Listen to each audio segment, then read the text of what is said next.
Ngunit 20 silhouette ang biglang lumitaw sa isang mataas na platform sa unahan. Tumahimik ang kapaligiran sa sandaling lumitaw sila at habang lumilipad sa hangin ang isang liwanag na marilag na aura. Ang bawat isa at lahat sa Gu family ay nakatingin sa mataas na platform ng may paggalang. Ang mga tao sa plataporma ay mga matataas na nakatatanda. Ang pinakamahina sa kanila ay isang first-grade great saint. Ang chi na pinakawalan mula sa mga dakilang banal na ito ay lumikha ng walang hugis na presyon na bumuhos sa mga tao sa ibaba. Ang Gu family ay isa sa 8 malalaking pamilya.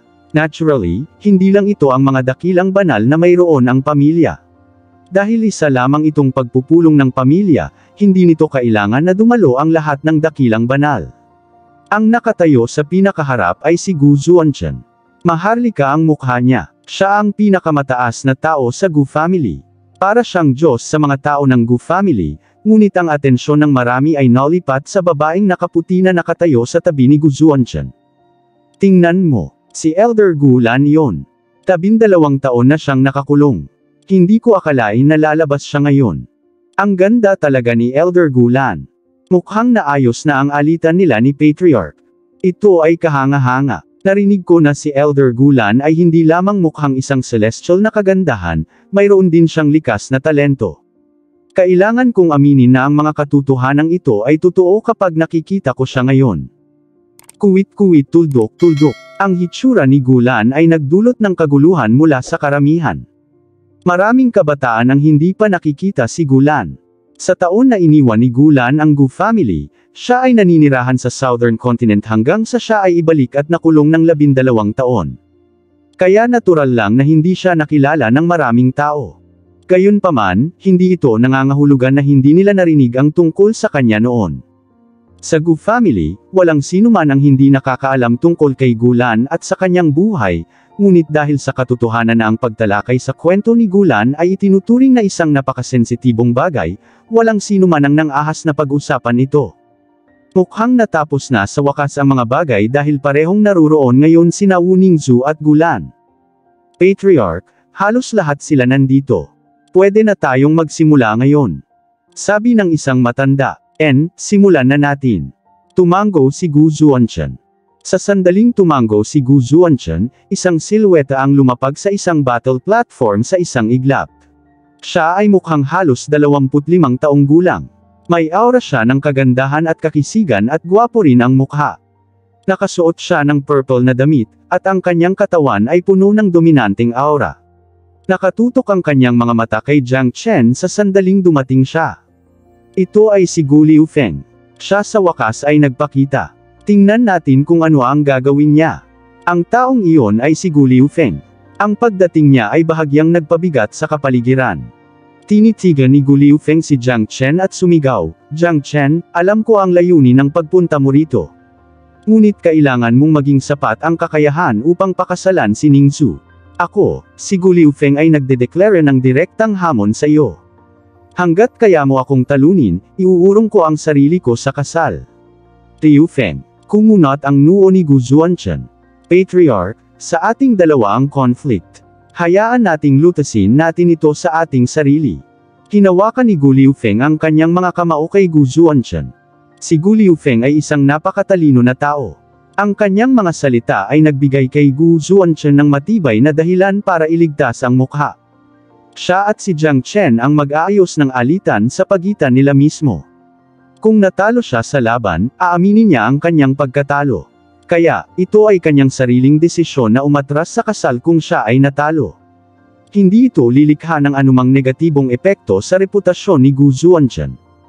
Higit sa lahat, napakahalaga para sa isang tao na ayusin ang kanyang sariling mga problema, kung hindi, ang tao ay minamalas.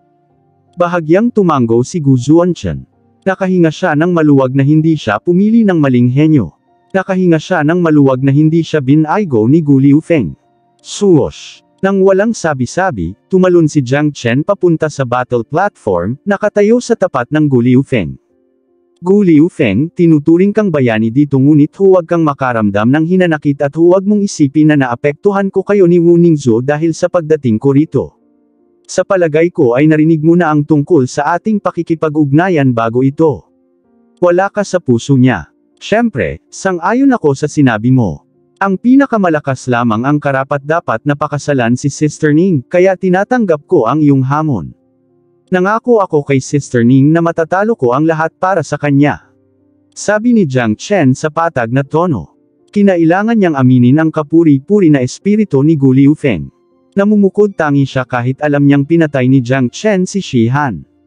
Una, ginagawa niya ito dahil gusto niyang subukan ang kanyang makakaya. Pangalawa, gusto niyang magbigay ng dahilan para kay Gu Zuanchen. Kung tatanggi siyang lutasin ang problema kay Jiang Chen ngayon, malalagay si Gu Zuanchen sa napakahirap na posisyon dahil si Gu Zuanchen ang nagpahayag ng kasal ni Wu Ningzhu at Gu Liufeng. Sabi nga, may bigat ang sinasabi. Ang katayuan ng patriarch sa Gu family ay mas marangal kaysa sa mga karaniwang emperador na iyon. Jiang Chen, alam kong napatay mo si Shihan ngunit nakakuha ako ng napakalaking benepisyo mula sa kamakailang mahirap na pagsubok, na lubos na nagpabuti sa aking cultivation grade. Noong una ay iniisip kong hanapin sina Shihan at Kung Yang para subukan ang aking lakas. Pero dahil napatay mo si Shihan, gusto kong makita kung gaano kalakas ang pumatay kay Shihan. Nag-iba-iba si Gu Liufeng Chi. Walang takot ang ekspresyon ng mukha niya. Siya ay tiyak na isang tao na ang libangan ay makipag-away. Sayang naman at hindi mo pa rin ako kalaban. Umiling si Jiang Chen. Alam kong imposibleng patayin si Shihan gamit ang aking kasalukuyang lakas ngunit hindi maiiwasan ang labanan sa pagitan namin at hindi ako atros. Sagot ni Gu Liufeng. Ang kanyang chi ay sumabog na parang bulkan. Ang kanyang kamay ay nagdiin, sinipsip ang isang bahagi ng walang laman sa unahan. Pagkatapos, isang malaking kamay ang nagkatawang tao at naging ulap sa isang bahagi ng kalangitan, na pagkatapos ay bumagsak kay Jiang Chen. Bang! Hindi pinabagal ni Jiang Chen ang kanyang reaksyon. Nag-transform siya sa isang dragon tao. Upang talunin ang isang napakalaking henyo tulad ni Gu Liufeng, kakailanganin niya ang dragon transformation para ibagsak siya. Ito ay naging malinaw sa panahon ng pakikipaglaban kay Shihan. Honglong. Ito ay ang True Dragon Palm. Isang malaking dragon claw ang bumangga sa higanting ulap, na lumikha ng nakakabinging dagandong. Ang pag-atake ni Gu Liufeng ay dinurog. Salamat sa malakas na pagbuo ng selyo na nakalagay sa battle platform, hindi nasira ang platform, kung hindi, ang epekto ay pulburahin ito at iba pang mga istruktura. Napailing si Gu Liufeng at nagsimulang sumuray-suray paatras. Bumaba agad ang mukha niya sa gulat. Bagamat inaasahan na niya ito, hindi niya alam na ganito kalakas si Jiang Chen. Ano? Napakalakas niya. Sobrang lakas. Hindi nakakagulat na nagawa niyang patayin si Shihan. Ngunit, si Brother Liufeng ay nasa ika-4 na ranggo sa Sky Ranking, siya ay isang half-step na Great Saint. Hindi ako makapaniwala na, dahil sa kanyang kasalukuyang grado sa cultivation, hindi siya makatiis kahit isang atake ng isang 7th grade minor saint.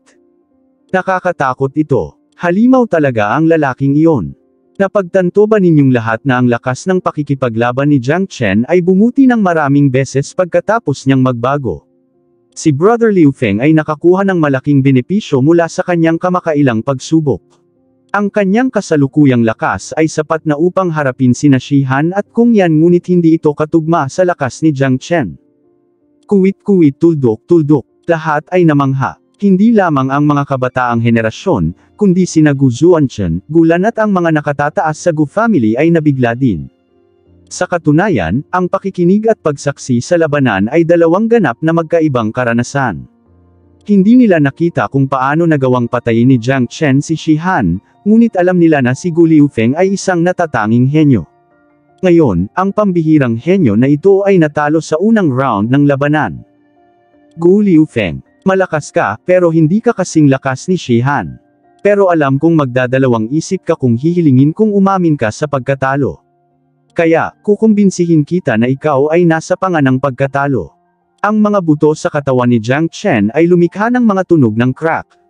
Ang bawat bahagi ng kanyang katawan ay nabombo ng boosting energy na patuloy na umuungal. Ang mga Dharma Seal ay namumuo sa katawan ni Jiang Chen bago ito naging tunay na mga dragon. Ang bawat dragon ay nag-iilaw ng 5 magkakaibang ilaw, na parabang ang mga totoong dragon ay bumaba mula sa langit. Tinanggal niya ang 5 Elemental Combat Dragon Seal. 5 magkakaibang mga selyo ang inilunsad sa parehong oras. 15 dragon na may iba't ibang katangian ang bumuo ng bilog na nakapalibot kay Gu Liufeng. Walang duda na makapangyarihan si Gu Liufeng, ngunit mas mahina pa rin siya kaysa kay Shihan. Si Jiang Chen ay nangangailangan ng higit pang pagsisikap para patayin si Shihan, ngunit ang kanyang welga ay sapat na upang mapabagsak si Gu Liufeng dahil ang kanyang layunin ay talunin siya, hindi para patayin siya. Big Brother, ang combat technique ni Jiang Chen ay talagang makapangyarihan. Napansin mo ba na ang kanyang pag-atake ay binubuo ng 5 magkakaibang elemento? Kailangan kong aminin na ito ay talagang nakakatakot na pamamaraan. Tama iyan. Ang 5 elemento ay dapat na nagtataboy sa isa't isa, ngunit nagawa ni Jiang Chen na isama ang mga ito ng perpekto sa kanyang pamamaraan. Ito ay napakabihirang. Hindi ko naisip na may mga hindi kapani-paniwalang pamamaraan sa mundo. Talagang kinilig sina Gulan at Gu Zuanchen. Kahit na sa kanilang kaalaman at karanasan, hindi pa sila nakakita ng ganoong pamamaraan. Super nakakatakot ang batang ito. Ang kanyang kinabukasan ay hindi matatawaran. Masyadong makapangyarihan sa aking palagay. Kahit na ako ay isang dakilang santo sa unang baitang, malamang napatay na ako kapag natanggap ko ang pag-ataking ito. Mukhang matatalo si Liufeng sa labanan. Malinaw na hindi isang katakataka na si Jiang Chen ang pumatay kay Shihan. Iyon ang kanyang tunay na kakayahan. Ang lakas niya sa pakikipaglaban ay talagang nakakatakot sa akin. Kuwit-kuwit, tuldok-tuldok. Walang nagawang pakalmeyan ang sarili. Napagpasyahan na ang kinalabasan ng labanan. Hindi sinubukan ni Jiang Chen na paglaruan si Gu Liufeng. Nagawa niya ang kanyang pinakamalakas na pag-atake upang talunin si Gu Liufeng. Nagpahiwatig ito ng isang anyo ng paggalang kay Gu Liufeng. Sa battle platform, kahit na naubos ni Gu Liufeng ang lahat ng kanyang kakayahan at diskarte, hindi niya kakayanin ang 5 Elemental Combat Dragon Seal ni Jiang Chen. Nang ang lahat ng marahas na alon ng labanan ay kumupas at nawala, muling nakita si Gu Liufeng. Sa kasalukuyan, mukha siyang nalilito. Tumutulo ang dugo mula sa sulok ng kanyang bibig. Ang kanyang chi ay naging hindi matatag. Malinaw na si Gu Liufeng ay nakatanggap ng matinding reaksyon mula sa pag-atake ngayon lang. Nawala ko. Isang mapait na ngiti ang ipinakita ni Gu Liufeng. Bagamat may natitira pa siyang lakas, ang naunang impact ay nagsabi sa kanya ng lahat. At higit pa, ang labanan ay magiging walang kabuluhan dahil hindi siya kalaban ni Jiang Chen. Sa madaling salita, kung ito ay isang buhay at kamatayang labanan, sana ay napatay siya ni Jiang Chen. Pinipigilan ni Jiang Chen ang pagbabago ng kanyang dragon at tumalon pababa mula sa battle platform, at pumunta sa tabi ni Wu Ningzu. Puno ng saya ang ekspresyon ng mukha niya ngayon. Naalala pa niya na matatalo ni Jiang Chen ang lahat ng lalaki para sa kanya. At hindi pa natatalo si Jiang Chen. Patriarch, ganap na tinanggap ni Liu Feng ang kanyang pagkatalo. Si Brother Jiang ay talagang isang pambihirang henyo na lumilitaw lamang minsan sa bawat 1,000 taon. Hindi isang kahihiyan ang pakasalan si Ningzu sa kanya. Hinawakan ni Gu Liufeng ang kanyang mga kamao kay Gu Zuanshan at sinabi. Sa totoo lang, alam na niya ang intimacy ni na Jiang Chen at Wu Ningzu ngunit tumanggi siyang tanggapin ito. Gayunpaman, ang pakikipaglaban ngayon kay Jiang Chen ay sa wakas ay nakumbinsi siya. Siya ay tulad ni Gu Zuanshan, isang taong may konsensya. Walang masabi noong natalo siya sa labanan. Samantala, si Jiang Chen ay may paggalang kay Gu Liufeng sa pakikipaglaban sa kanyang tunay na lakas. Sa oras na ito, tumayo si Gu mula sa grupo. Kinuha niya ang mga regalo sa kasal at ipinasa kina Gu Zuanshan at Gu Lan. Patriarch, Elder Gu Lan, ito ang mga regalo sa kasal mula kay Jiang Chen, 1.5 billion high-grade true meta stones, 3 9 solar lightning dragon peel at 10 bote ng 9 solar saint water. Si Gu Mo ay matalino sa pagpili ng tamang timing. Inanunsyo niya ang lahat ng mga bagay ng mga regalo sa kasal pagkatapos umami ng pagkatalo ni Gu Liufeng, na nagdulot ng kaguluhan mula sa karamihan sa ibaba. Iba ang pakiramdam nang makita ng mga mata nila ang mga bagay na ito. Marami sa kanila ang nagsimulang tumingin kay Jiang Chen sa isang nagliliyab na tingin, sumasang-ayon na si Jiang Chen ay ganap na mayaman. Xiao Lan, ano sa tingin mo? Tumingin si Gu Zuanshan kay Gu Lan. Okay lang ako sa kanya. Si Gu Lan ay lubos na nasisiyahan sa kanyang manugang. Sige, Jiang Chen. Sa paglalakbay na ito para mag-asawa, marami kang naharap na pagsubok ngunit nalagpasan mo ito ng may katapatan. Dahil sa iyong talento, karangalan naming tanggapin ka bilang manugang ng Gu family. Ginagamit ko na ngayon ang autoridad ng Patriarch para pahintulutan ang iyong panukalang kasal kay Wu Ningzu. Itinago ni Gu Zuanshan ang lahat ng mga regalo sa kasal at sinabi. Ang bagay na ito ay sa wakas ay dumating sa isang conclusion. Para kay Gu Liufeng, lubos siyang kumbinsido pagkatapos ng kanyang pagkatalo. Hindi na kailangang mag-alala ni Gu Zuanshan tungkol sa kanyang nararamdaman. Kung ang taong pinili niya ay hindi man lang makayanan ang pagkatalo na ito, nangangahulugan ito na mali ang napili niya. Salamat, Patriarch, sabay na sabi ni Jiang Chen at Wu Ningzu. Ang ekspresyon ni Jiang Chen ay tila ordinaryo ngunit ang ekspresyon ng mukha ni Wu Ningzu ay puno ng matinding kagalakan na hindi may tatago. Nakahinga ng maluwag si Jiang Chen sa kanyang puso dahil sa wakas ay natapos na ang usapin ng Gu family. Jiang Chen, Ning-er, dahil naaprubahan na ang iyong kasal, bakit hindi pumili ng petsa para sa kasal? Nakangiting sabi ni Gu Lan. Tama iyan. Mula ngayon, isa ka na sa amin, Jiang Chen. Umiti si Gu Zuanshan. Walang alinlangan na isang magandang bagay para sa Gu family ang tanggapin ng isang henyo tulad ni Jiang Chen. Si Wu Ningzu ay nakakaramdam ng labis na kasiyahan ngayon. Napakaraming bagay ang naranasan niya sa daan at sa wakas, natapos na rin ito. Sinulyapan niya si Jiang Chen, bago sinabing, "Tito, nanay, tungkol sa kasal, sa palagay ko dapat nating pag-usapan ito sa ibang pagkakataon, marami pa ring bagay si Jiang Chen na kailangan niyang hawakan. At saka, nasa Eastern Continent pa ang ama ni Jiang Chen. Hihintayin kong matapos ni Little Chen ang lahat ng gamit niya bago natin mapag-usapan ang tungkol sa kasal natin." Maaaring hindi maintindihan ng ibang tao si Jiang Chen, ngunit kilalang kilala niya ito. Alam niyang hindi lang siya ang tao sa puso niya, nandyan pa rin si Yan Chenyu. Kung magpasya silang magpakasal ngayon, magiging napaka-unfair kay Yan Chenyu. Napagpasyahan na nila ni Yan Chenyu na pakasalan ang parehong lalaki, kaya dapat ipagpaliban ang kasal sa ibang araw. Napatingin si Jiang Chen kay Wu Ningzu, nakaramdam ng kasiyahan. Ang isang babaeng maalalahanin ay palaging paborito ng isang lalaki. Maaaring hindi ito isang masamang ideya. In which case, engaged na kayong dalawa. Isaalang-alang muli ang kasal kapag ang oras ay hinog na, sabi ni Gu Zuanchen. Mas mabuting ipaubaya sa kanila ang kanilang mga bagay. Nalungkot siya na sinaktan niya sina Gulan at Wu Tianyang noong nakaraang pagkakataon. Gayunpaman, ngayon ay napanatag siya nang makitang muli ni Wu Ningzu ang kanyang tunay na pag-ibig. Kasunod nito, umalis sina Jiang Chen at Wu Ningzu sa martial stage. Hindi sila interesado sa pulong ng Gu family. Ang kanyang layunin sa pagpunta dito ay itinuturing na natapos. Mula ngayon, siya, ang Demon Race at Gu family ay magsasama-sama sa isang team. Ito ay hindi maikakailang pabor kay Jiang Chen. Para sa dalawang malalaking pamilyang ito, ginagawa nila ito para sa kanilang sariling kinabukasan, nakita nila ang potensyal ni Jiang Chen at nakikinita ang kanyang kinabukasan. Sister Ning, ang mga bagay sa Gu family ay nalutas na. Natupad ko na ang pangako ko sa'yo. Ngayon, magkasama na ulit kayo ng nanay mo. Makalipas ang mga araw, pupunta ang iyong ama sa Gu family at makakasama kayong lahat. Samantalang ako, aalis na ako sa Gu family sa ngayon. Sabi ni Jiang Chen. Sasama ako sa'yo. Sagot ni Wu Ningzu. Hindi mo kaya. Dapat alam mo ang kalagayan ko ngayon. Nakasakit ako ng napakaraming tao, maaaring may lumabas sa anumang segundo upang patayin ako. Ang 5 malalaking pamilya at ang Dark Shadow Assassin ay mga nakatagong panganib.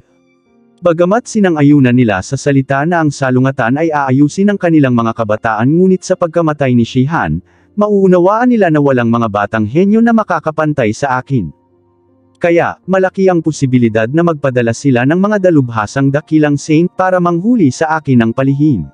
Ang pagsunod sa akin ay masyadong mapanganib para sa iyo. Pinakaligtas na manatili sa Gu family. Tsaka kakakilala lang ng nanay mo. Hindi ito ang tamang oras para umalis ngayon. Sabi ni Jiang Chen. Sige, kailangan mong mag-ingat. Tumango si Wu Ningzu. Kahit na nakaramdam siya ng kasuklam-suklam na mahiwalay kay Jiang Chen, ang kanyang lalaki ay nagsasabi sa kanya ng totoo. Kahit na siya ay isang makapangyarihang 7th grade minor saint, siya ay magiging pananagutan lamang kung siya ay susunod sa kanya, ang kanyang mga kalaban ay masyadong malakas. Ipanatag mo ang iyong kalooban. Marami nang gustong pumatay sa akin, pero buhay pa rin ako hanggang ngayon. Nagkibit balikat si Jiang Chen. Nagpaalam siya sa kanya at umalis habang nagpapatuloy ang pulong ng Gu family. Umalis siya sa Pure Land at nagtungo sa Mysterious Domain. Nang umalis si Jiang Chen, nag-iisa sina Nangang Wentian at Han Yan. Natakot si Jiang Chen na hindi nila alam kung ano ang nangyari sa labas. Nakakuha siya ng napakalaking benepisyo mula sa Void Triangular Domain, at hindi niya makakalimutan ang kanyang mga kapatid. Huwag na nating pag-usapan si Nangang Wentian, ang mga madilim na espiritong iyon na natipo ni Jiang Chen sa Void Triangular Domain ay magdadala ng walang hanggan na benepisyo kay Han Yan.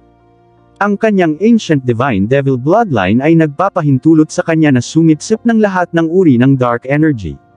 Ang mga pakinabang na makukuha niya mula sa mga madilim na espiritong ito ay napakalaki kumpara sa mga kaluluwang Diablo. Ang paglalakbay mula sa Gu family patungo sa Nebula Sect ay mas malayo kumpara sa paglalakbay mula sa Demon Race hanggang sa Gu family. Ang Mysterious Domain ay wala sa lugar ng Pure Land, ngunit muli, ang distansya ay hindi problema kay Jiang Chen. Mabilis siyang nakarating sa kanyang destinasyon. Sa taas sa kalangitan, si Jiang Chen ay kumandat at nawala. Siya ay libu-libong milya ang layo sa bawat oras na siya ay nawala. Naglalakbay siya sa spatial zone dahil naperpekto na niya ang mastery ng spatial energy. Biglang, ang walang laman sa unahan ay hinaranggan ng ilang layer ng anino na nagtulak kay Jiang Chen palabas ng spatial zone. Dalawang silhouette ang lumitaw sa puting ulap sa unahan. Sila ay isang tao at isang hayop. Ang lalaki ay isang matanda na nakasuot ng itim na damit. Ang kanyang katawan ay naglalabas ng malamig na pagpatay na layunin na isang eksklusibong katangian ng Dark Shadow. Sa tabi niya ay isang higanteng hayop na kasing laki ng burol. Ang hayop ay mukhang napakabangis. Ang katawan nito ay humigit kumulang 200 metro ang haba at natatakpan ng itim na kaliskis. Ang ibabaw ng kaliskis ay napuno ng itim na apoy. Ito ay ang malasingaw na demonyong si Chi. Ang higanteng hayop ay may 4 na mata. Ang bawat mata ay nagpapalabas ng malamig na liwanag, na para bang nagmula sila sa underworld. May 2 mahabang pangil sa sulok ng bibig nito na ikinatakot ng mga tao. Earth Diablo hayop, bulalas ni Jiang Chen. Hindi siya pamilyar sa higanteng hayop na ito. Bumalik sa purgatorio, ginawa niya ang lahat ng kanyang pagsisikap upang patayin ang isang demonyong hayop sa lupa. Hindi niya akalain na may lalabas pang Earth Devil Beast ngayon. Ang lakas ng halimaw na ito ay tiyak na mas malakas kaysa sa isa sa purgatorio. Sila ay nasa ganap na magkakaibang antas. Sa gulat ng isang tao, ang Earth Devil Beast na ito ay talagang isang second-grade Great Saint. Ang matanda ay nagkaroon din ng parehong paglilinang. Dahil sa kasalukuyang cultivation ni Jiang Chen, hindi siya magkakaroon ng pagkakataong manalo kung lalaban siya sa 2 dakilang santo sa ikalawang baitang. Ang pagtakas ay ang kanyang pinakamahusay na pagpipilian. Bukod dito, ang isang Earth Devil Beast ay may napakalakas na lakas ng labanan. Ang second-grade Great Saint Earth Devil Beast na ito ay makakapagpabagsak ng isang ordinaryong third-grade Great Saint Cultivator. Nakakainis talaga kayong mga tao ng Dark Shadow. Nagsalita si Jiang Chen sa malamig na tono. Bata, simula nang ma-establish natin, minsan lang tayo nakaranas ng malaking pagkawala sa iisang tao. Ikaw ang pangalawang tao na gumawa niyan. Aaminin ko na mangha ako sa kapangyarihan mo, pero dito magtatapos ang lahat ngayon. Papatayin kita ng personal nang hindi gumagamit ng anumang pamamaraan ng pagpatay, at sisiguraduhin kong hindi ka magkakaroon ng kumpletong bangkay kapag namatay ka. Nagsalita ang matanda. Siya at ang Earth Devil Beast ay naglock ng walang laman sa nakapalibot na lugar, na hindi nagbigay kay Jiang Chen ng pagkakataong makatakas. Haha, isang second-grade Great Saint ang kalokohan tungkol sa pagpatay sa akin nang hindi gumagamit ng assassination technique. Natatakot ako na ang mga tao lamang ng Dark Shadow ang maglalakas loob na magsabi ng isang bagay na walang kahihiyan na tulad nito. Sa kasamaang palad, hindi mo ako mapapatay ngayon. Isang malamig na ngiti ang ibinigay ni Jiang Chen. Hindi alam ng matanda na ang 2 taong binanggit niya ay iisang tao pala. Isang maliit na 7th grade minor saint, isang piraso lang ng cake para patayin kita. Tiyak na hindi inilagay ng matanda si Jiang Chen sa kanyang mga mata kahit ano paman, gayon paman siya ay kwalipikadong kumilos sa ganoong paraan. Kung nag-iisa ka lang, baka magkaroon ka ng pagkakataong masaktan ako o patayin pa. Gayunpaman, nakakalungkot na nagdala ka ng Earth Devil Beast. Nakapatay na ako ng Earth Devil Beast noon at mayroon akong special technique na ginagamit ko sa pagharap sa Earth Devil Beasts. Para sa akin, ang pagpatay sa halimaw na iyon ay isang pirasong cake lang. Sinabi ni Jiang Chen sa Earth Devil Beast. Maliwanag, sinadya niyang sinabi ang mga salitang ito. Kilalang kilala niya ang organisasyon ng Dark Shadow. Kapag siya ay hinuhuli, hahabulin nila siya hanggang sa siya ay mamatay. Sa pagkakataong ito, nagpadala ang Dark Shadow ng second-grade Great Saint para patayin siya. Ipinakita nito kung gaano kagusto ng Dark Shadow na mamatay siya. Gayunpaman, ang paglitaw ng Earth Devil Beast ay nagbigay sa kanya ng pagkakataon. Totoong may mga paraan siya para harapin ang halimaw na ito. Kaya naman hindi siya tumakas. Ang Earth Devil Beast na ito ay malamang na magiging dakilang katulong niya sa hinaharap. Ang Earth Devil Beast ay ang hari ng mga demonyo, na ang ibig sabihin ay ang edifying light ang gagawa dito. Ang katotohanan ay nananatili na ang kanyang paglilinang ay napakababa pa upang masupol ang Earth Devil Beast na ito sa pamamagitan ng paggamit ng kasanayan, ngunit mayroon siyang ibang paraan upang harapin ito ang dugong anting-anting. Hindi makakalimutan ni Jiang Chen ang katotohanan na nagtagumpay lamang siya sa pagpatay sa Earth Devil Beast pabalik sa Purgatorio dahil sa tulong ng Blood Talisman. Ang talisman ng dugo ay may napakalaking suppressive effect sa Earth Devil Beasts. Sa katunayan, hindi lamang ito gumana sa mga demonyong hayop sa lupa, kundi pati na rin sa lahat ng demonyong hayop. Dagdag pa sa katotohanan na ang kasalukuyang anting-anting ng dugo ay nakuha mula sa ikasyam na palapag ng Suspended Tower, ang anting-anting ng dugo ay ang tuktok na item ng lahing demon. Kaya, higit na tataya si Jiang Chen dito. Sinubukan niyang hikayatin ang Earth Devil Beast na salakayin siya, na magbibigay sa kanya ng pagkakataong pasiglahin ito gamit ang kapangyarihan ng talisman ng dugo at edifying light. Kapag ang Earth Devil Beast ay nasa kanya na, ang patay ang magiging matanda sa halip na siya. Nangangahulugan din ito na makakakuha siya ng isang makapangyarihang katulong. Gayunpaman, nagkaroon pa rin ng problema. Ang talisman ng dugo ay idinikit ang sarili sa sulok ng kanyang chi-si na parang napakayabang na amo, kahit ilang beses sinubukan ni Jiang Chen na tawagan ito. Kung hindi niya magagamit ang talisman ng dugo, magiging napakahirap na harapin ang Earth Devil Beast. Sa anumang kaso, kailangan itong subukan ni Jiang Chen. Ungol. Gaya ng inaasahan, ang Earth Devil Beast ay nagalit matapos marinig ang mga salita ni Jiang Chen. Hayaan mo akong patayin siya dahil sa pagmamaliit niya sa akin at pagpatay sa inapo ko. Siya ay tunay na naghahanap ng kamatayan. Puputulan ko siya. Nagngangalit ang demonyong hayop sa lupa. Sige, Earth Devil Beast, hahayaan kitang patayin siya pero siguraduhin mong walang magkakamali sa pagkakataong ito. Sabi ng matanda. Dong. Gumalaw ang Earth Devil Beast. Ang napakatibay nitong katawan ay nakarating kay Jiang Chen sa isang iglap. Ibinuka nito ang malaking bibig, dumadagandong ang boses. Damn you boy. Ang lakas ng loob mong tingnan ako ng masama. Hindi ka ba marunong sumulat ng salitang mamatay? Humph. Malalaman mo kung bakit mamaya. Nagpakawala ng malamig na humph si Jiang Chen at naging isang dragon tao kaagad. Nang walang sabi-sabi, tinamaan niya ang makapangyarihang Fire Dragon Seal. Ang kanyang apoy ay may isang tiyak na suppressive effect sa Earth Devil Beast. Mamatay na bata. Ang Devil Chi ng Earth Devil Beast ay bumaril sa langit. Naglabas ito ng apoy ng demonyo na agad na dumurog sa apoy na dragon ni Jiang Chen. Bagamat ang apoy ay may mapangwasak na epekto sa apoy ng demonyo, ang pagkakaiba sa paglilinang ay napakalaki. Ang Devil Chi ng Earth Devil Beast ay mabilis na isinugod sa langit. Ibinuka nito ang malaking dagwang bibig na kayang lamunin ang lahat. Ang Devil Chi na lumabas sa bibig nito ay mukhang nakamamatay na parang matalim na mga talam habang tinutulak si Jiang Chen. Ang ekspresyon ng mukha ni Jiang Chen ay lubhang nagbago. Ang Second Grade Great Saint Earth Devil Beast ay ganap na lampas sa kanyang kakayahan na hawakan. Kahit na kaya niyang talunin ang mga ordinaryong First Grade Great Saints, ang Second Grade Great Saints ay napakalakas pa rin para sa kanya. Sa katunayan, ang isang Second Grade Great Saint Earth Devil Beast ay kasing lakas ng isang ordinaryong Third Grade Great Saint. Walang paraan para mabayaran niya ang agwat sa pagitan nilang dalawa. Tahimik na umungol si Jiang Chen habang pinapaikot ang Dragon Transformation Art sa maximum. Sinubukan niyang i-circulate ang dugong anting-anting ngunit ito ay matigas pa rin at hindi tumutugon gaya ng dati. Binigyan ito si Jiang Chen ng udyok na sampay nito. Sa sandali ng kawalan ng magawa, inilabas ni Jiang Chen ang kanyang Heavenly Saint Sword upang ipagtanggol ang kanyang sarili. Hong Long.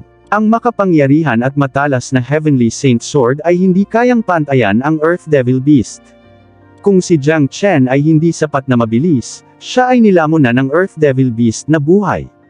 Hindi maikakailang totoo na ang hari ng mga demonyong ito ay hindi isang taong gusto mong makaharap. Si Jiang Chen ay pinadalang lumipad palayo ng mahigit 10 hakbang. Pakiramdam niya ay hindi kanais-nais na umaakyat ang chi at dugo sa kanyang katawan.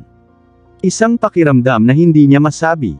Isang patak ng dugo ang umagos mula sa sulok ng kanyang bibig. Moher Fucker. Hindi ako kalaban sa higanteng lalaking ito. Kung hindi ko magagamit ang dugong anting-anting, makakatakbo lang ako. Imposibleng masupol itong Earth Devil Beast na may edifying light dahil sa aking kasalukuyang lakas. Nagmura si Jiang Chen at nadismaya.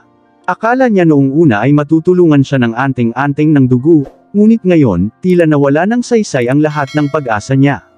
Buti, buhay pa ang isang 7th grade minor saint na batang lalaki matapos matanggap ang aking pag-atake. Dapat ipagmalaki mo na kahit mamatay ka. Ang Earth Devil Beast ay umindayog at naging isang medyo may edad na matipunong lalaki. Siya ay may maringal na hitsura, ang kanyang dominanteng aura ay umabot sa langit at ang kanyang mukha ay puno ng bangis. Ito ang hari ng mga demonyo, isang walang kapantay na nilalang sa mga demonyo. Ito ay isang bihirang species, ito lang ang pangalawang Earth Devil Beast na nakita niya sa buong Saint Origin World. Mamatay ka na. Gumalaw muli ang Earth Devil Beast. Tinataka ng demonyong hayop sa lupa ng tao ang buong kawalan. Tinamaan niya ang isang malaki, itim na palad na kasing laki ng isang burol, na dumurog kay Jiang Chen.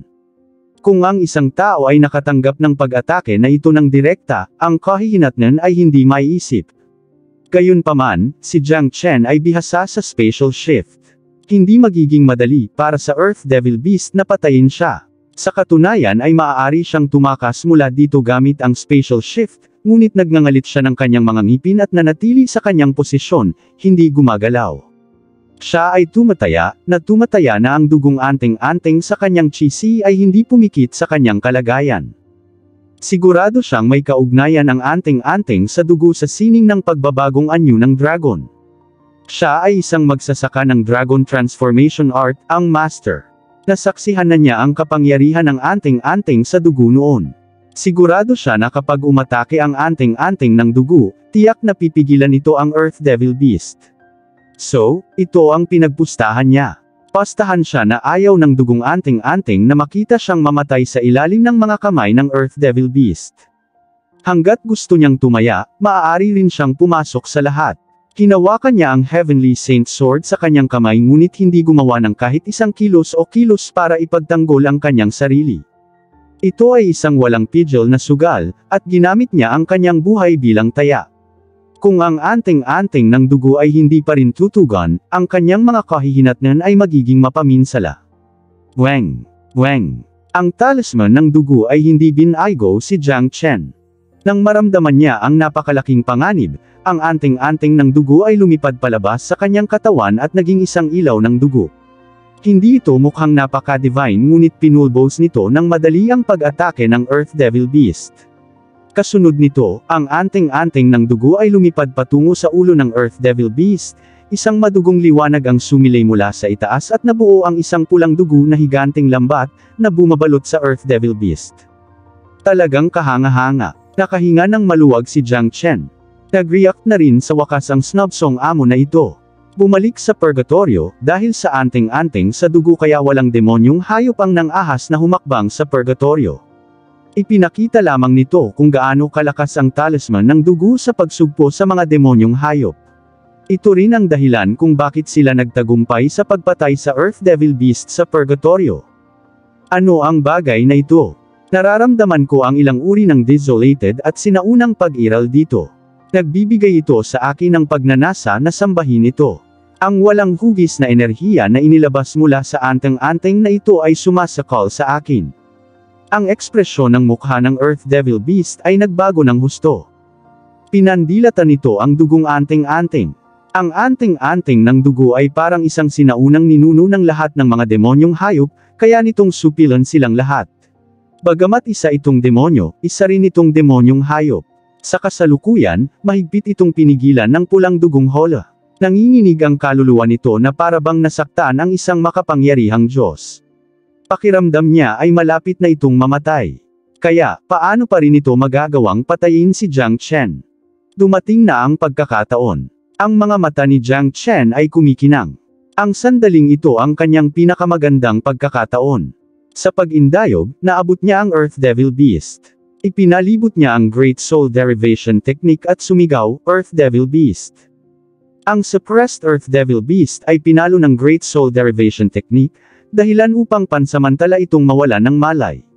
Itinaas nito ang kanyang ulo ng walang kamalay-malay, at nakita ang isang malaserpienteng liwanag na tumama sa pagitan ng mga kilay nito. Pagkatapos, pakiramdam ng Earth Devil Beast na parang may spell na namarkahan sa pinakamalalim nitong kaluluwa. Matindi itong lumaban at napaungol ng hindi mapigilan at walang magawa. Sa kabila ng kapangyarihan nito, hindi pa rin ito nagawang labanan ang presyon ng anting-anting ng dugo at ng edifying light. Ito ay ganap na masusupol nang wala sa oras. Ang malaking kuko ni Jiang Chen ay gumalaw sa isang grabang motion, at pinanatili ang dugong anting-anting.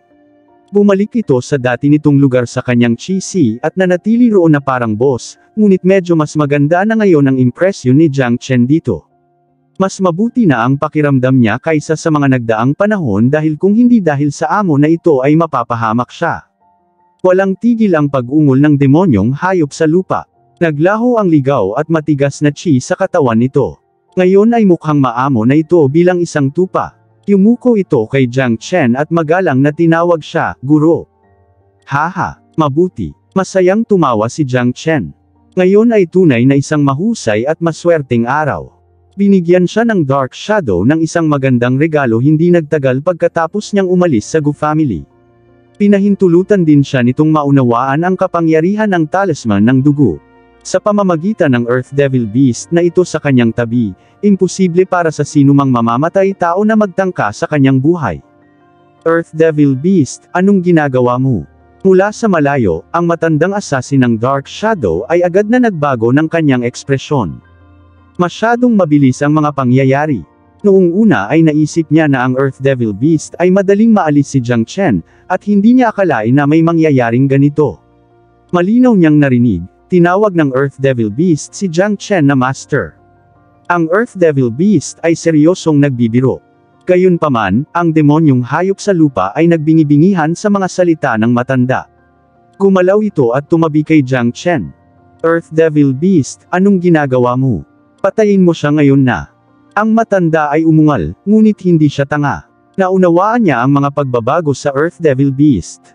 Nahulaan niya na si Jiang Chen ang may gawa kaya may nangyaring ganito.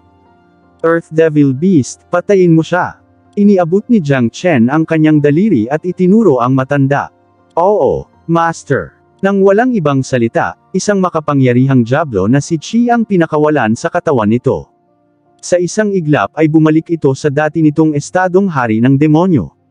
Sinuntok nito ang matanda. Hindi ito mangangahas na suwayan ang mga utos ni Jiang Chen. Kahit na gusto ni Jiang Chen na patayin ito, susundin pa rin ito ang utos ng walang pag-aalinlangan. Earth Devil Beast. Halos lumabas ang mga eyeballs ng matanda sa saksakan nito. Pakiramdam niya ay may nangyaring hindi kapani-paniwala sa Earth Devil Beast. Kaibigan niya sana iyon, katulong niya, ngunit pagkatapos ng ilang pagpikit ay naging kaaway niya ito. Ano ba talaga ang nangyari? Isang pulgada na lang ang layo ng pag-atake ng demonyong hayop sa kanya pero tinatawag pa rin niya ito. Wala siyang choice kundi ipagtanggol. Isang mahaba at nakakalamig na espada na ginamit sa pagpatay ang lumitaw sa kanyang kamay at hinampers niya ang demonyong hayop. Sa kasamaang palad, paano kaya siya magiging kalaban ng Earth Devil Beast? Masyadong malakas ang Earth Devil Beast. Kahit na pareho silang nasa second grade Great Saint Realm, malaki ang pagkakaiba ng kanilang lakas sa pakikipaglaban. Dagdag pa, ang matanda ay isang assassin ngunit nakikipaglaban sa bukas na lugar ngayon. Ang mga nakatataas ng Dark Shadow ay nagpadala sa kanya kasama ang Earth Devil Beast. But then, parang may kasama siyang kaaway. Bang! Siya ay itinapon sa malayo pagkatapos ng kanilang unang banggaan at lumapag ng 300 metro ang layo.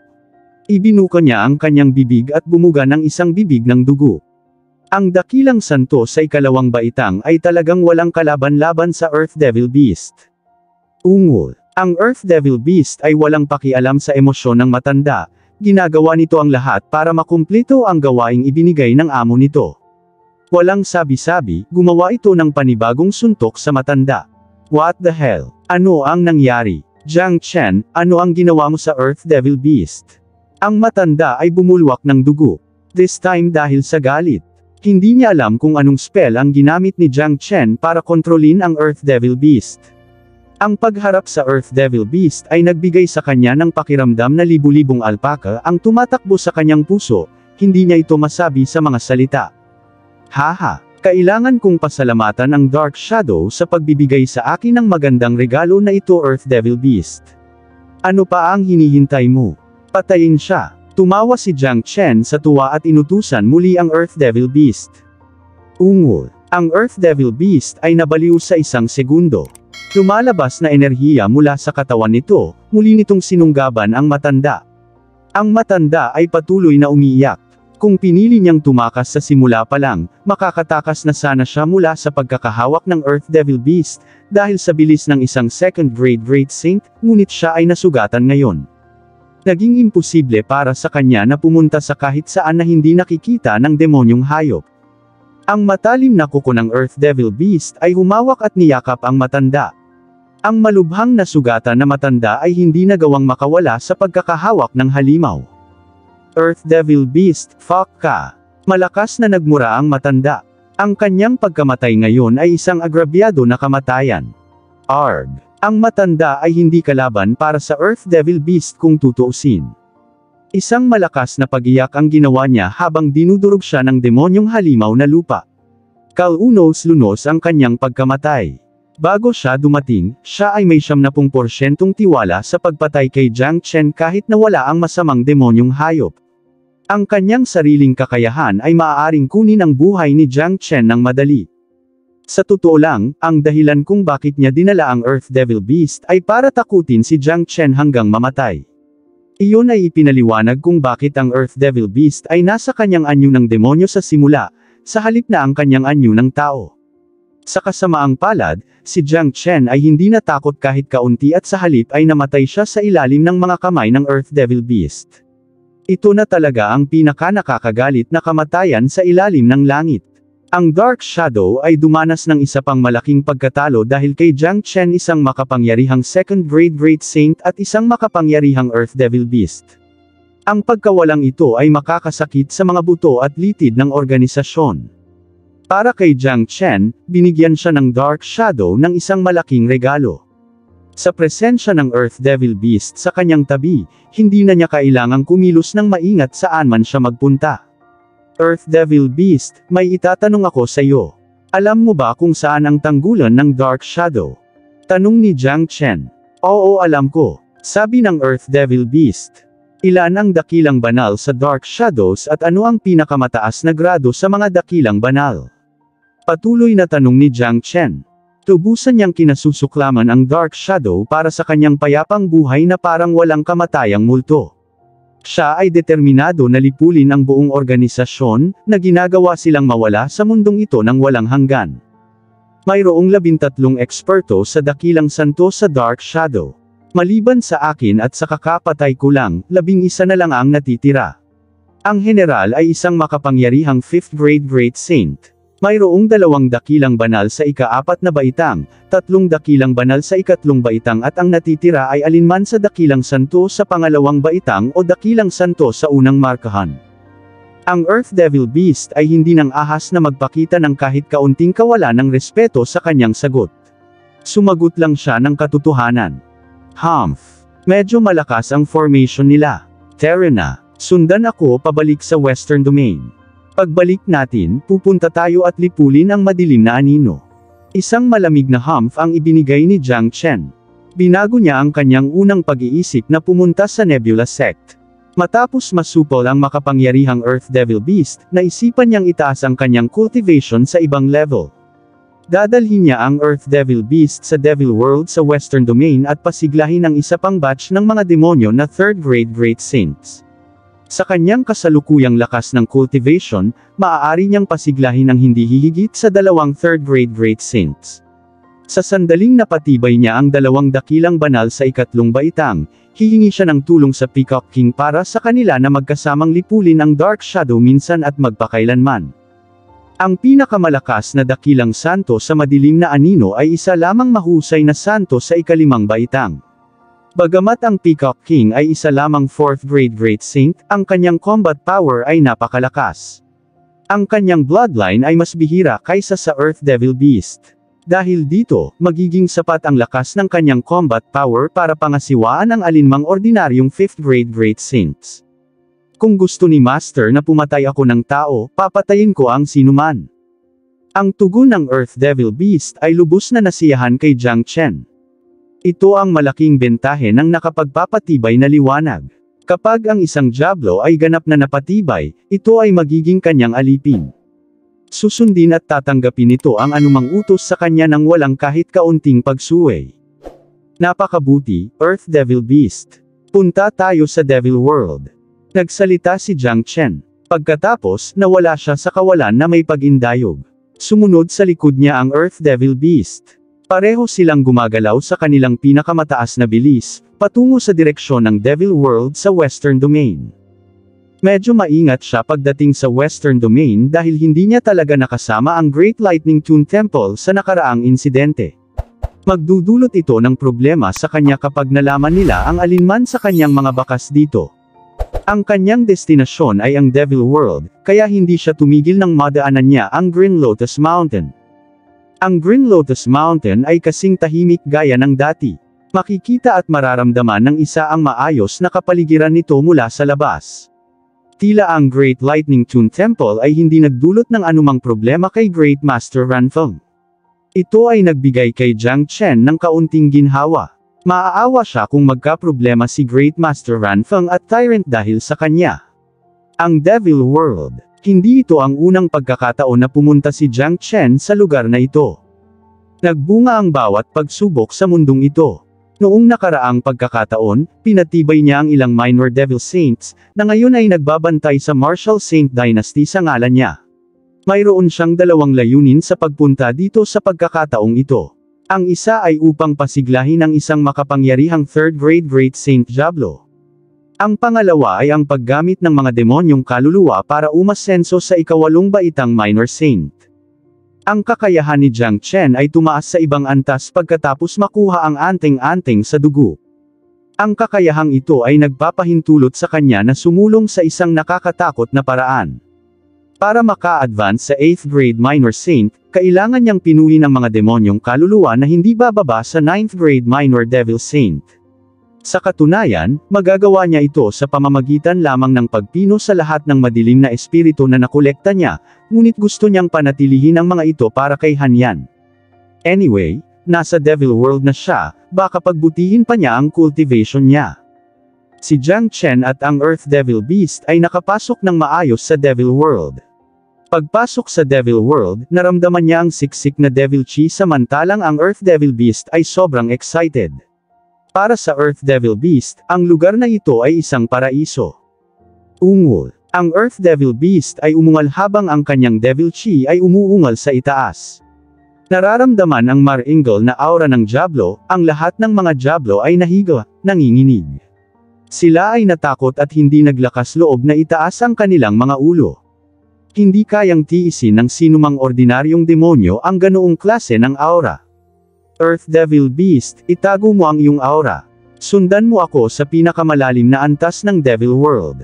Ang target natin ay isang 3rd grade Great Saint Devil. May tiwala ka ba sa paghawak niyan? Tanong ni Jiang Chen. Maaari kang makatiyak, Master. Ang bloodline ko ay sa hari ng mga demonyo. Kahit sinong ordinaryong Diablo na makakakita sa akin ay mapipigilan ng nakakatakot na aura ng aking kadugo.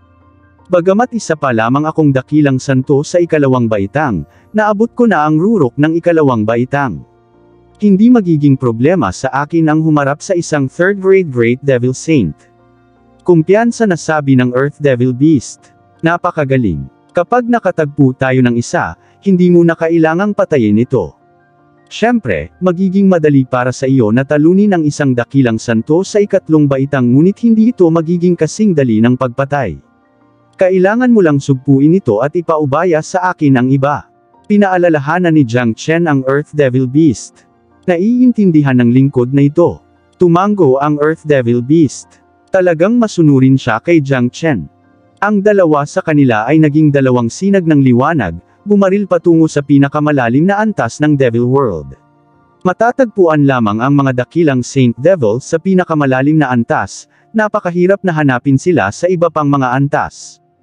Ungol. Habang si Jiang Chen at ang Earth Devil Beast ay pumasok sa pinakamalalim na antas, isang dagandong ang tumunog mula sa di kalayuan.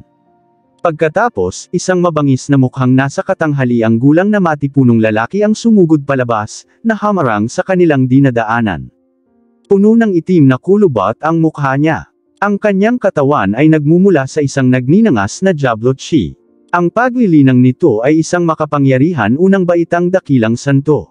Hehe, ang isang taong brat ay may lakas ng loob na pumasok sa pinakamalalim na antas ng Devil World. Siya ay dapat na tunay na Vey. Matagal na akong hindi kumakain ng laman ng tao. Dinilaan ng demonyo ang bibig nito na parabang silang dalawa ang biktima nito na handang patayin. Dahil sa Earth Devil Beast na nagtatago ng chi nito, hindi nakita ng kalaban ang isang banta mula sa kanya. Bastard, ang lakas ng loob mong ay disrespect ang master ko. Nililigawan si kamatayan. Nagalit ang Earth Devil Beast. Parang sasampa na ito sa demonyo. Ako na ang bahala sa kanya. Kumaway si Jiang Chen, na nagpapahiwatig na huminto ang Earth Devil Beast. Siya na mismo ang hahawak nitong first grade Great Devil Saint, dahil hindi pa siya nakalaban ng totoong Great Saint na kalaban, kahit na maabot niya ang 7th grade Minor Saint. Ngayon, isa itong magandang pagkakataon para gawin niya yon. Sa kanyang kasalukuyang cultivation, magagawa niyang talunin ang isang first grade Great Saint ngunit napakahirap para sa kanya na pumatay ng first grade Great Saint. But then again, hindi naman siguro ganito kung demonyo ang kalaban niya dahil marami siyang techniques na kayang sugpuin ang mga ito. Hong. Gumawa si Jiang Chen ng isang hakbang at naging kanyang dragon form. Hindi siya mangangahas na maliitin ang isang first grade Great Saint na kalaban. Kung lumaban siya sa kanyang anyo ng tao, hindi siya magkakaroon ng pagkakataon. Bang! Isang pagsabog ng enerhiya ang naganap sa kawalan. Agad na sumuntok si Jiang Chen nang hindi nagsasalita. Isa itong suntok na bigat ng bundok at nagliliyab sa apoy. Nakarating ito sa demonyo sa isang iglap. Naghahanap ng kamatayan. Nagalit ang Diablo. Nakapangangilabot na isang mahinang tao ang nang-ahas na salakayin siya. Ang Diablo ay nagpakawalo ng isang mabangis na dagandong na sumambulat sa walang hangganang apoy ng Diablo, na bumubuo ng isang kamao na dumiretso patungo kay Jiang Chen. Bakas sa mukha nito ang isang mabangis na ngiti. Sa pananaw nito, sapat na ang suntok na ito para gawing meat paste ang kanyang kaaway. Hong Long. Agad na napunit ang kawalan ng magbanggaan ang dalawang kamao na ito. Hindi nakayanan ng Diablo ang malakas na enerhiya na nagmumula sa buko ni Jiang Chen at itinulak ito palayo. Puno ng pagtataka ang mukha nito.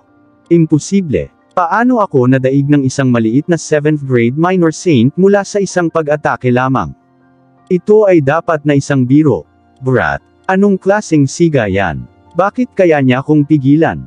Nagulat ang Diablo, tumingin ito kay Jiang Chen na parang nakakita lang ng totoong multo. Isang apoy na maaaring pumatay sa iyo. Walang ganang sagutin ni Jiang Chen ang tanong nito. Ang banggaan ay nagpakita ng kanyang lakas sa pakikipaglaban kaya hindi na siya nag-aksaya pa ng oras sa pagsubok sa kanyang lakas. Ang kanyang Heavenly Saint Sword ay nagmaterial sa isang swoosh. Ang hugis dragon na mahabang espada ay napapaligiran ng walang hangganang apoy, binaha ang buong kawalan ng nagngangalit na apoy na sumunog sa lahat ng Diablo na si Chi. Kasabay nito, inihagis niya ang 5 elemental power sphere upang ganap na masakop ang Diablo. Ungol. Galit na umungal ang Diablo at naglunsad ng galit na pag-atake kay Jiang Chen. Dahil sa pagsugpo ng apoy, hindi nagawa ng Diablo ang buong lakas nito sa pakikipaglaban. Malaki ang pagkakaiba. Ang aktual na lakas ng pakikipaglaban ng Diablo ay talagang mas mababa kay Jiang Chen, idinagdag ang mga epekto ng kanyang apoy, hindi na kailangang banggitin ang malinaw na pagkakaiba. Puchi. Ang puwersa ng Diablo ay pinulbos ng Heavenly Saint Sword. Ang metal ay gumalaw sa bilis na parang kidlat at naputol ang isang braso nito. Ang apoy sa metal ay kumapit sa kanyang sugat na parang ulcer sa buto at nasunog. Bastos. Galit ang demonyo ngunit wala na itong magawa dahil may paparating na namang slash. Ang welga na ito ay mas marahas kaysa sa huli. Imposibleng ipagtanggol ito ng Diablo dahil sa kasalukuyang kalagayan nito. Puchi. Kasabay ng masakit na pag-iyak, ang unang markahang dakilang Devil Saint ay nahati sa kalahati at namatay.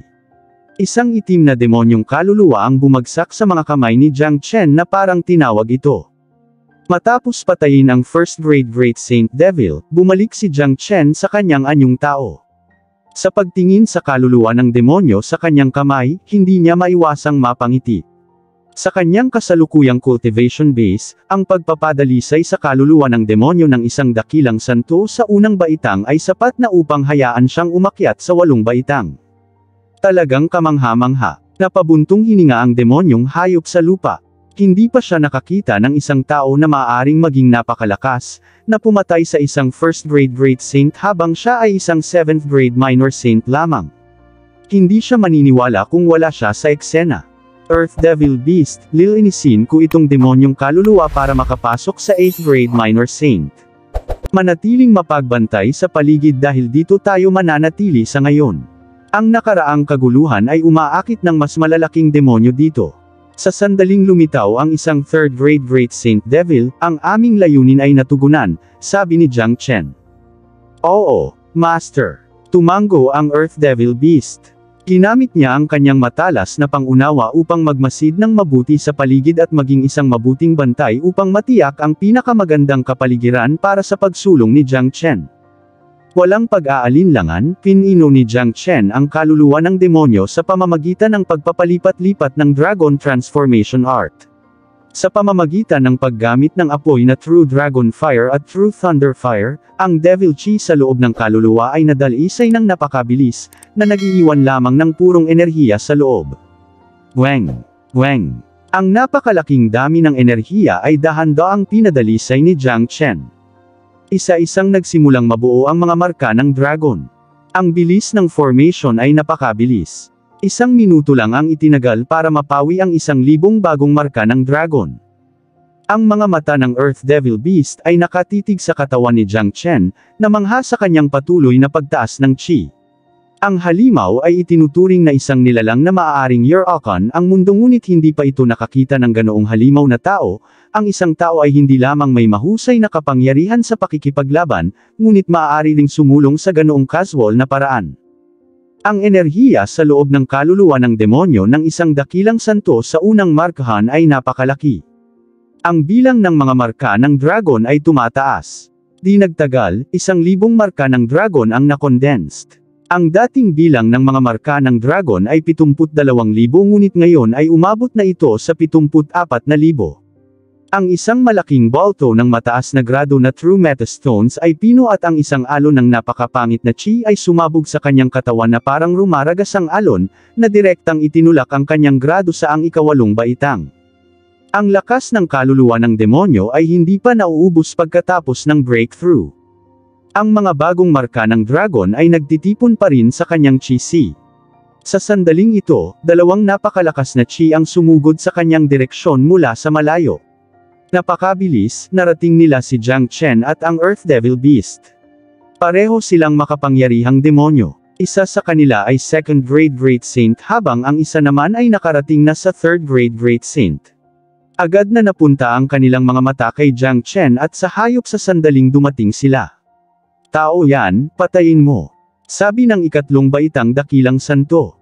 Biglang, ang 2nd grade Great Saint Devil sa tabi niya ay nagpakawala ng lumalakas na hangarin na pumatay at sinugod si Jiang Chen sa anyo ng liwanag. Nang inag ang Earth Devil Beast na si Chi at handang patayin ang 2nd grade Great Saint, ngunit sa partikular na sandaling iyon, tumalon si Jiang Chen mula sa lupa patungo sa paparating na kalaban habang sinisigawan ang Earth Devil Beast, "Ipaubaya mo ito sa akin, ikaw ang humawak niyan." 3 baitang dakilang santo. Ang kasalukuyang Jiang Chen ay hindi na tulad ng dati. Hindi lamang siya umabant sa 8th grade Minor Saint, nakapag-condense din siya ng 1,000 marka ng dragon sa loob ng napakaikling yugto ng panahon, na gumawa ng kabuoang 75,000 dragon marks at itinulak ang kanyang cultivation grade sa tuktok ng kanyang grado. Ang kanyang kasalukuyang kapangyarihan ay sapat na upang harapin ang ordinaryong 2nd grade Great Saint. Idinagdag ang katotohanan na ang kanyang kalaban ay isang demonyo, hindi siya magkakaroon ng kahit isang problema sa pagkuha ng Diablo. Ungol. Matapos matanggap ang utos mula kay Jiang Chen, ang Earth Devil Beast ay umungal at nagpakita sa harap ng 3rd grade Great Saint sa isang iglap. Ang katawan nito ay napuno ng ligaw na demonyong si Chi. Pinalapot nito ang isang higanteng palad na kasing laki ng langit, na dumidiin sa ikatlong baitang dakilang santo. Isa ka sa amin at mas malaki ang bloodline mo kaysa sa akin. Isa kang imperial na kamag-anak ng lahi ng Diablo ngunit tinutulungan mo ang isang tao, na isang ganap na kahihiyan sa amin. Papatayin kita ngayon at sisipsipin ang iyong maharlikang kadugo. Ang ikatlong baitang dakilang santo ay nagalit. Tinamaan niya ang isang itim na liwanag na haligi sa Earth Devil Beast. Ang matinding labanan sa pagitan ng dalawang eksperto na ito ay naging madilim sa kalangitan. Kahit na malakas ang Earth Devil Beast, ang kalaban nito ay isang third-grade Great Saint. Imposibleng masugatan ng husto ang kalaban sa unang round ng labanan. Sa kabilang panig, ang sunod-sunod na pag-atake ni Jiang Chen ay nagdulot ng matinding pinsala sa ikalawang baitang dakilang santo sa loob ng pinakamaikling panahon. Pilit na natanggal ang isang braso at nag-alab ang apoy mula sa kanyang sugat tulad ng naunang demonyo. Bastos! Anong uri ng apoy ito? Nagngangalit ang demonyo ngunit wala siyang magawa para baguhin ang sitwasyon. Isa na siyang napakalakas na dakilang santo, ngunit ang binatang ito ay mas makapangyarihan kaysa sa kanya. Ang pinaka-naagrabyado sa kanya ay ang apoy ng kanyang kaaway.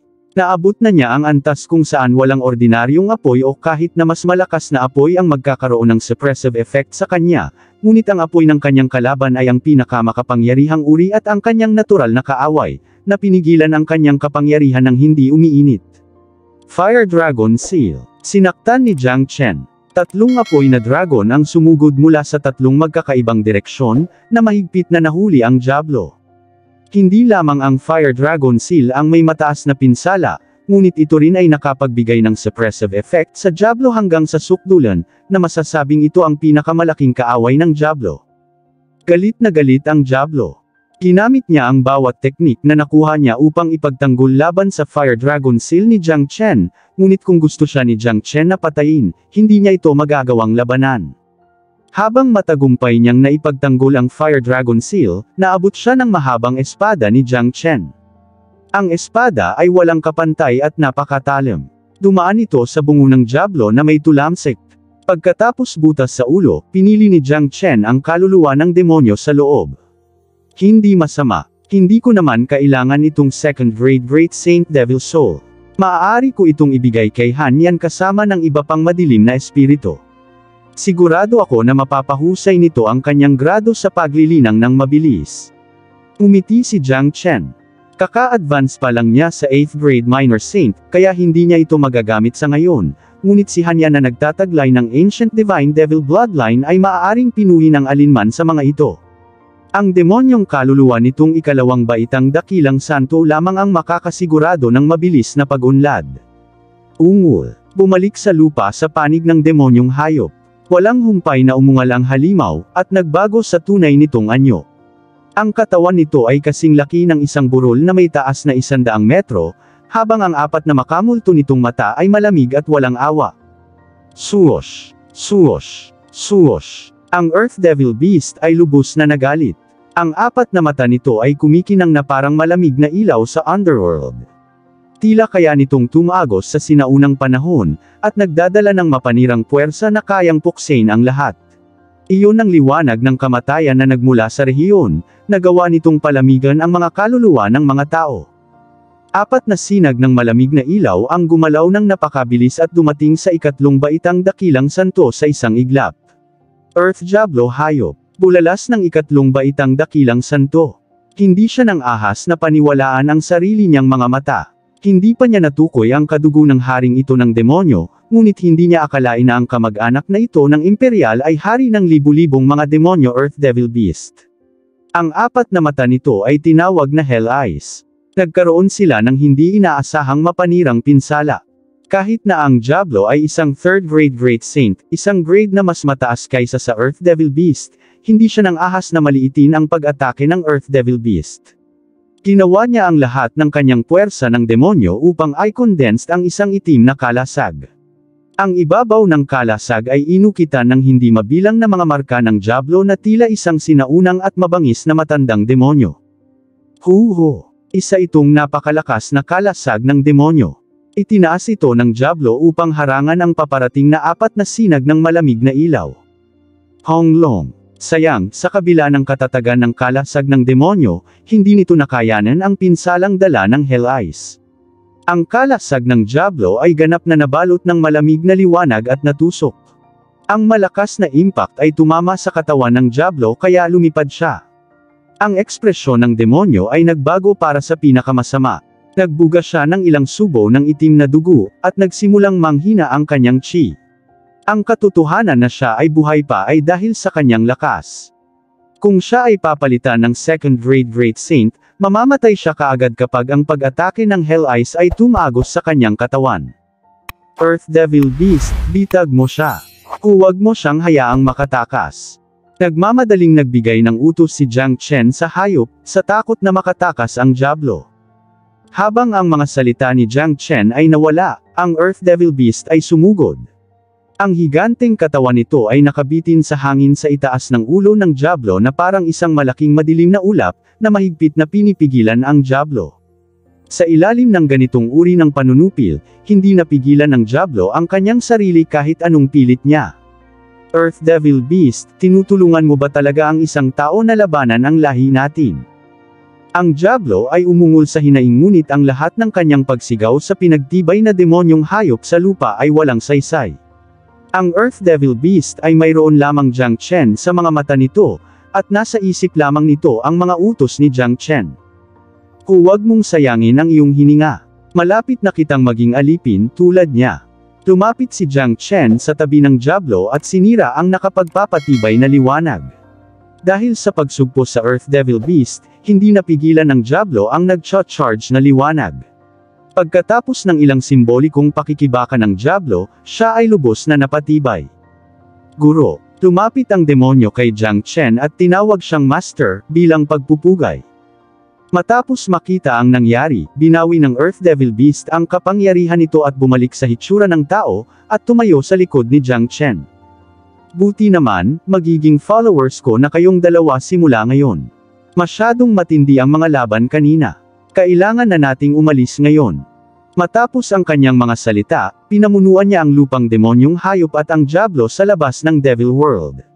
Ang nanginginig na mga alon ng labanan ng mga nakaraang labanan ay malapit nang makaakit ng mas malalaking demonyo sa kanila. Kung may lalabas na dakilang santo sa ika-4 na baitang, hindi sila magkakaroon ng pagkakataon at napakahirap na umalis sa lugar.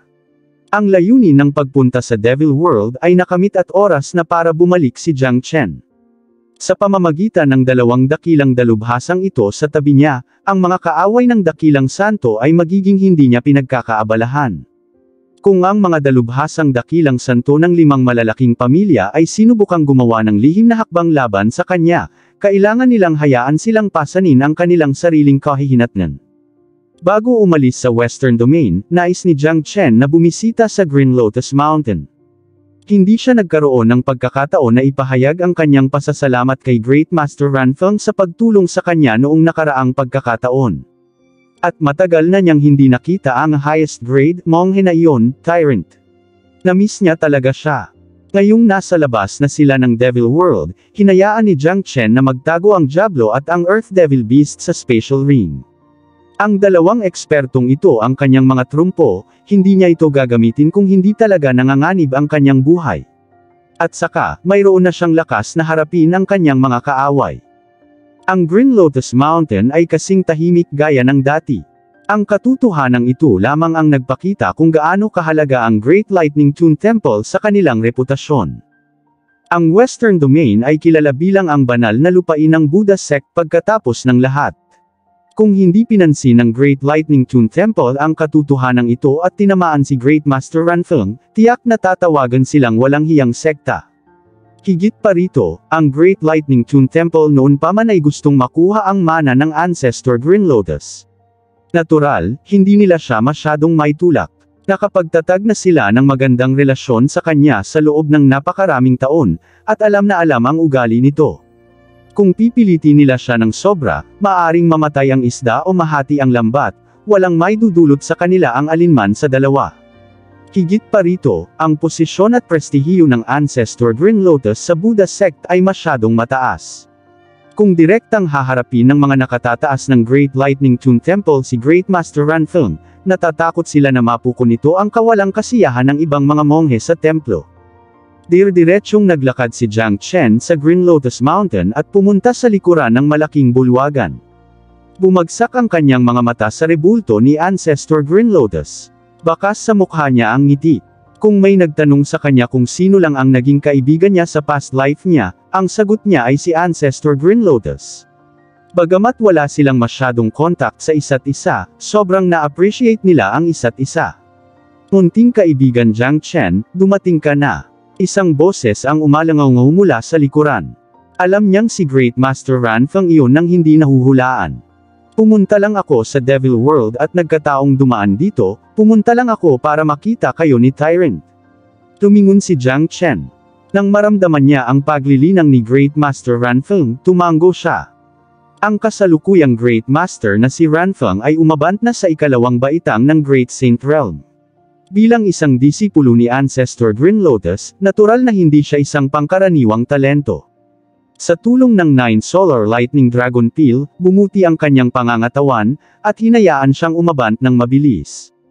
Ang cultivation ni Jiang Chen ay nagulat din ng husto kay Great Master Ranfeng ikawalong baitang Minor Saint.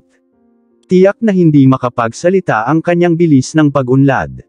Ang munting kaibigan ang pinakakahanga-hangang talento sa mga kapanahunan. Tiyak na hindi ako makakatagpo ng maraming henyo na tulad mo sa buhay na ito. Hindi napigilan ni Great Master Ranfeng ang paghanga sa kanya. Napansinan niya na si Jiang Chen ay hindi isang ordinaryong tao, matagal na ang nakalipas ngunit nabigla pa rin siya sa bilis ng kanyang pag-unlad. Sa kanyang pananaw, habang lumalakas si Jiang Chen, mas masaya siya. Great Master, may isang tanong na gusto kong itanong sa iyo noon pa man, ngunit hindi ko ito masabi ng malakas noon. Ngayon, gusto kong magtanong kung may anumang balita tungkol sa Ancestor Green Lotus. Tumingin si Jiang Chen kay Great Master Ranfeng at sinabi. Noon pa man ay gusto niyang malaman kung makakatagpo niya muli ang dati niyang kaibigan. Ito ay tiyak na isang kasiya siyang bagay para kay Jiang Chen. Tungkol dito, kumunot ang noo ni Great Master Ranfeng, nakaramdam ng bahagyang awkward. Ang Great Master ay palaging nasa Green Lotus Mountain sa lahat ng oras na ito, maaaring hindi mo alam kung ano ang nangyari sa labas. Nakagawa na ako ng malakas na koneksyon sa Gu family at sa Demon Race. At saka, ang lakas ko ngayon ay sapat na para pumatay ng dakilang santo sa pangalawang baitang. Earth Devil Beast, Devil, lumabas na kayong lahat. Tinawag sila ni Jiang Chen. Sabay-sabay silang lumabas sa hall. Sa sandaling iyon, ang buong bulwagan ay napuno ng mabangis na diablo na si Qi, ngunit pagkatapos ng senadoryos ni Jiang Chen, mabilis nilang itinago ng dalawa ang kanilang demonyong si Qi. Kung hindi, makukuha nila ang atensyon ng Great Lightning Tune Temple sa lalong madaling panahon. Ano? Alam niya ang dahilan kung bakit hindi sinabi sa kanya ni Great Master Ranfeng. Naramdaman ni Ranfeng na hindi pa hinog ang oras at hindi pa sapat ang lakas niya. Dahil dito, kailangan niyang ipakita ang kanyang lakas. Isang kasabihan lang, mas mabuti na hindi mo alam kung hindi pa rin sapat ang lakas mo. Oo nga, hindi napigilan ni Great Master Ranfeng na mapasigaw nang makita niya ang Earth Devil Beast at ang Devil. Ang kanyang mga mata ay puno ng hindi makapaniwala. Tulad ng sinabi ni Jiang Chen, ang sikreto tungkol sa Ancestor Green Lotus ay hindi maliit na bagay. Bakas sa mukha ni Great Master Ranfeng ang pagkagulat nang makita niya ang lakas ni Jiang Chen. Dapat malaman ng isa na may napakalaking agwat sa pagitan ng kaharian ng Minor Saint at ng kaharian ng Dakilang Santo.